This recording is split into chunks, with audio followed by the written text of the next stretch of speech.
Hey guys, this is Gardenflower? Is it? And today I present to you part 2 of the most questioned series on my channel. Is it possible to beat Pokemon Emerald with the mysterious Pokemon known only as ? Well, today this series will come ever so closer to an answer. Now I know there may be some mystery surrounding where I was able to get this Pokemon. Well, in the last video I went over it a bit. To summarize, I was playing around with Advanced Map, which is a tool that allows you to edit the maps of GBA Pokemon games, and I decided to place some grass in Little Root Town. After looking at what Pokemon I could allow to be found in that grass, I saw ? And here we are now. Also, as a little change from last episode, I will now be referring to ? as just ? since it can get to be a little bit too much. Also, with last video, no items can be used in battle unless they are held, and no other Pokemon will be used for advantage in battle. Let's start! We left off last video with a cliffhanger. Can ? pull through and defeat Watson? Well, shockingly, was able to take down his first 2 Pokemon with ease, but when Magneton came in, it didn't end well for our questionable protagonist. I know if we kept trying to tank it out with Tackle, it would take a lifetime, so I did some leveling up and prepared the good old struggle strat. I left 2 Tackles to minimize the damage we would take as well, because Tackle is more than enough to take the first 2 down. I also gave myself an Oranberry for an extra edge. After sweeping Watson's Voltorb and Electrike, he sent out his Magneton, the most annoying of his 4 Pokemon. I landed my first struggle, but was paralyzed after a Thunder Wave. Thankfully, the Magneton used Sonic Boom instead of Supersonic, which would have costed me the battle. Finally, Monectric. It gave us a bit of trouble, mostly due to the fact that ? was paralyzed. It managed to land a critical Shockwave, and I missed a move due to paralysis. But on a lucky break, ? pulled through with a critical struggle. Dynamo badge acquired! And a TM34, which again, I can't make use of. There are many HMs that we can't afford not to use, however. So instead of forfeiting the game because we only have Tackle, we're going to use an HM user when they're needed. I decided to pick a Gulpin for the heavy job, since she was the first unwilling participant that I found. And now I can sleep well knowing that I have gathered 2 eternally confused Pokemon in my party.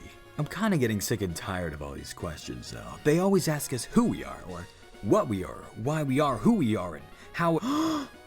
Could this be a sign? It's one of the first exclamation points I've seen portrayed by another human being in response to me. It's a miracle. Time to get back on track and start breaking some rocks. Please don't tell Steven. We begin our trek to Route 113. On the way, we fight some trainers and grab some berries that may come in handy later in the game. We also encounter someone who gives us TM43 or Secret Power. I felt pretty good about this one, and surprisingly, and to my dismay, it can't be learned. This got me thinking of moves that virtually all Pokemon can learn, and then it clicked. TM45 or Attract. I'd forgot to pick it up back in Burnturf Town. This could be our lucky break, a move that can spare us from the never-ending cycle of Nope, I forgot ? was genderless. Rockstring must feel real good about herself right now. Route 113. Here I try to pick up as many items as possible, but on the way to my rightfully found item, I found myself in a strange predicament. Rockstring is still in my party, which meant she was forced into a double battle with ?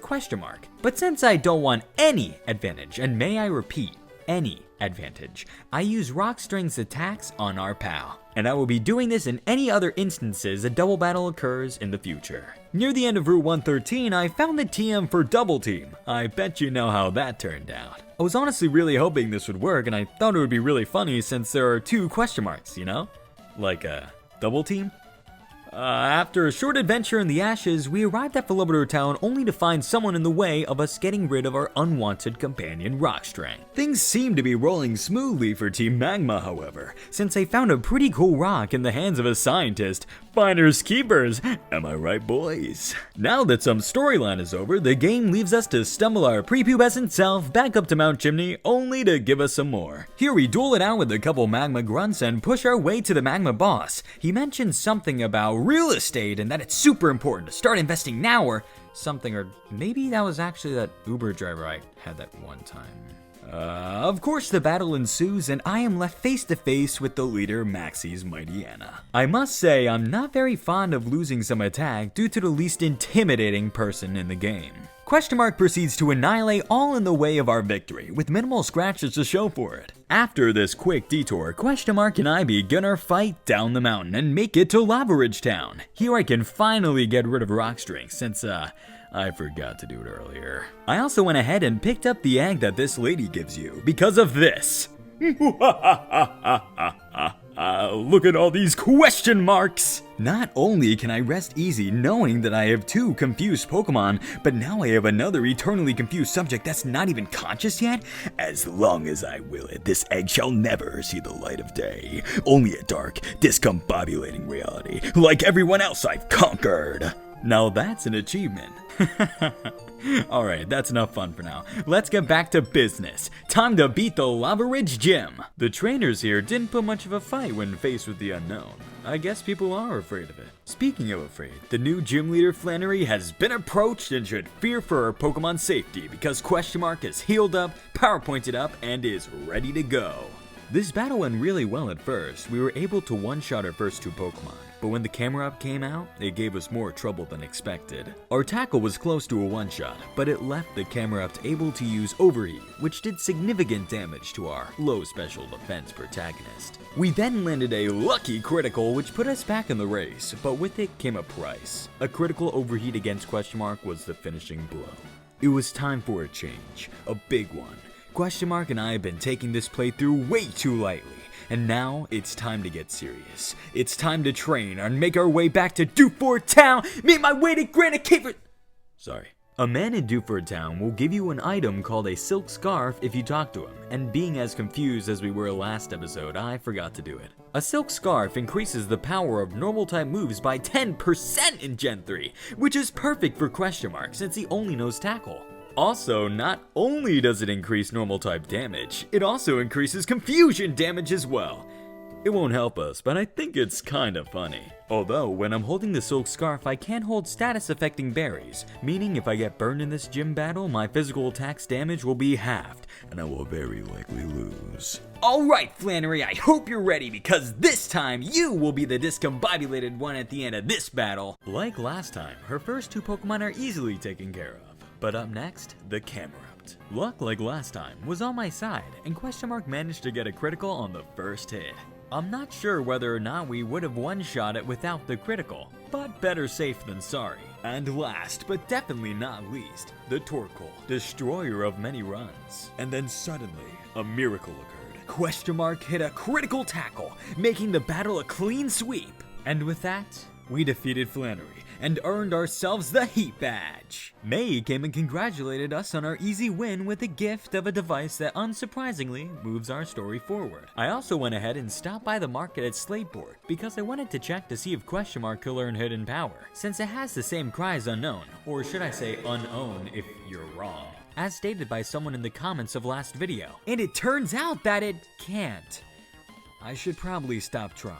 I finally make it back to Petalburg City to duel it out with Papa, but first we have to face his silly challenges. I feel like the Confusion Rooms boy didn't do his job very well. Maybe Norman can take a hint and hire someone better suited for the job? It's time for the 5th gym battle, and I'm feeling pretty good about this one. The Spinda went down as expected, 1 hit, but the slacking is going to be a real challenge. Well, I guess the only ones slacking around here are us. But seriously, the only way we're actually going to beat Norman like this is with incredible luck, so I'm going to do a bit of training for an extra edge. Norman, it's time for you to see what Question Mark and I are really made of. But don't ask me because I literally don't know what Question Mark is made of. Spinda was sent out only to delay the inevitable, and then slacking lied in our way, hopefully for the last time today. You know what? That was pretty good. Let me write that down.